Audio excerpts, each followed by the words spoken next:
ছোটবেলায় যখন বাবার সাইকেলে করে কোথাও বেড়াতে যেতে গিয়ে দেখতাম বাবা তার প্রাইমারি স্কুলের প্রধান শিক্ষককে বলে যাচ্ছেন, স্যার আসছি।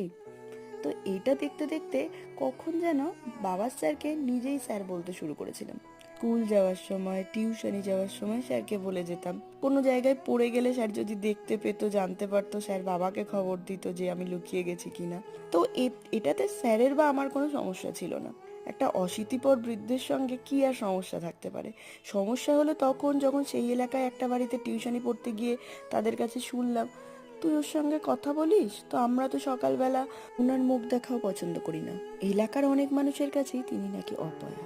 আমি সেই কথাটা শুনে অবাক হয়ে উত্তর দিয়েছিলাম যে আমি কখনো কোনো মানুষকে পয়া বা অপয়া বলে মনে করি না, কারণ সকলেই ঈশ্বর সৃষ্ট। হ্যাঁ, পয়া বা অপয়া বলে যদি কিছু থেকে থাকে সেটা হলো মানুষের মন, কারণ সেটা আমরা নিজেরা লালিত করি।